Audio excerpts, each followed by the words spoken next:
Nunha gala celebrada no Coruña Estudio Inmersivo na cidade das TIC, a Deputación da Coruña entregou os Premios PEL 2026. Presidida polo presidente da Deputación, Valentín González Formoso, e a deputada de Emprego, Rosa Ana García, así como tamén a alcaldesa da cidade, Inés Rei. A gala contou coa participación de numerosos alcaldes e alcaldesas da provincia e unha ampla representación do tecido empresarial, económico e social. Trátase, en definitiva, duns galardóns cos que a institución provincial pretende recoñecer cada ano o talento, a innovación e a capacidade de xerar emprego, así como tamén o compromiso co territorio das empresas da provincia. Acompañar o crecemento de proxectos capaces de xerar oportunidades aquí, no noso territorio. Ao longo destes anos, os Premios PEL xa están consolidados como un recoñecemento ao dinamismo empresarial da provincia e como un escaparate fantástico que destaca pola súa capacidade para innovar, medrar e transformar a súa contorna. Esta tarde coñeceremos algúns destes proxectos, coñeceremos aos ganadores e, por suposto, historias de esforzo, historias de visión, de perseveranza e que demostran que o talento e a innovación son dúas das grandes forzas da nosa provincia. Exemplos de que aquí creamos, exemplos de que aquí crecemos e de que aquí xeramos riqueza. Polo tanto, creo que é o momento tamén de sacar peito, de quitarnos tal vez esa idea que tiñamos dunha Galicia pois non tan avanzada ou non tan punteira e poñer en valor precisamente todos estes proxectos que hoxe fan que Galicia e a Coruña sexan o motor económico do noroeste. Detrás de cada candidatura que bailamos nestas semanas hai horas, memorias e vídeos realizados con paixón. Ideas verdadeiramente sorprendentes e, sobre todo, moito compromiso con o noso territorio. Nesta edición, confirmamos que a provincia da Coruña non só ten pasado e presente empresarial, sino que ten un brillante futuro. Na súa intervención, o presidente provincial agradeceu todas as propostas presentadas ao certame, un total de 145, récord de participación de todas as edicións presentadas ata de agora. Con estes premios, segundo el, o que se busca é visibilizar e poñer en valor o enorme talento que existe en toda a provincia da Coruña. Para nós, de unha Deputación que antiguamente únicamente facía estradas, piscinas e escolas públicas, pois é un auténtico orgullo poder facer cousas distintas, innovar e, sobre todo, dende o primeiro día, puxemos toda a ilusión do mundo e todas as ferramentas económicas, máis de 140 millóns de euros levamos investido nos últimos 11 anos, que se di pronto para que ninguén con talento e con ilusión por arrincar un proxecto innovador, empresarial, unha actividade económica aquí no seu territorio, tivera que deixar de facelo por falta de apoio público.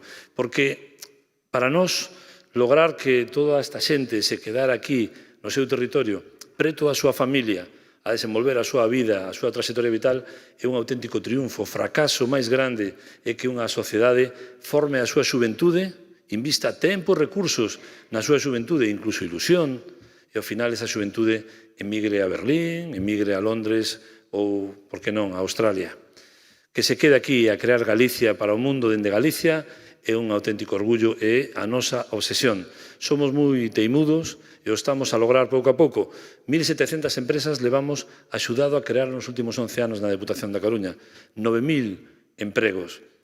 4.000 autónomos apoiados ano a ano e dentro da Deputación da Coruña. E todo, como digo, por ese espírito de saber o que é importante na vida e, ademais, poder compartilo con un vicepresidente amigo como Xosé Regueira, e coa visión e o consenso de cada un dos diputados que conforman esta Deputación Provincial, señan da adscripción ideolóxica que señan. A todos eles, a todas elas, quero darlle o recoñecemento. Na categoría de mellor iniciativa emprendedora, o premio foi para Nubeiro Labs, empresa con sede en Cabanas. Pois é un desafío para nós, para seguir medrando e para seguir intentando aportar no local o que podamos, e tamén para darnos ganas de seguir crecendo e seguir, aportando o que podamos. O xurado decidiu dar tamén nesta categoría unha cese á firma La Tribu Verde, unha consultora con sede en Oleiros especializada en sustentabilidade aplicada ao sector audiovisual e cultural. Na categoría de mellor trayectoria empresarial, o premio foi para Ubaldo Cerqueiro García, polo proxecto Que pasa na Costa, un diario digital de referencia da Costa da Morte, dende o ano 2007. A verdade é que a Costa da Morte é un territorio increíble, Xosé o sabe moi ben, viunos crecer dende 2006, levamos 2007 contando historias dunha comarca históricamente esquecida que pouco a pouco vai gañando peso e vai poñendo en valor o traballo de todas as persoas, as pequeniñas. Hai algunha persona tamén por aquí da Costa da Morte, menos das que deberían. Nesta categoría o acesi foi para Chévere Produccións.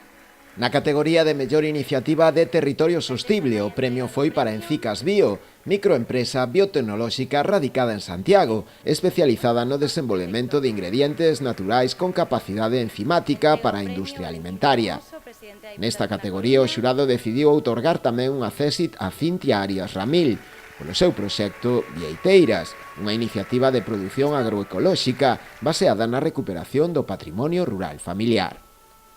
Na categoría de mellor iniciativa empresarial singular, o premio foi para a firma de Ribeira From Atlantic Wood, que dirixe Francisco José Millán Baliño, un obradoiro artesán que recupera madeira procedente das bateas para transformala en mobiliario e obra artística de autoría singular.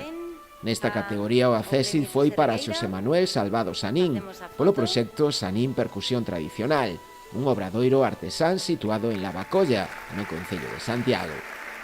En canto á mención honorífica do xurado a mellor iniciativa transformadora do rural, esta foi para Queizuar, que sería fundada en 1997 na aldea de Bama, no concello de Touro.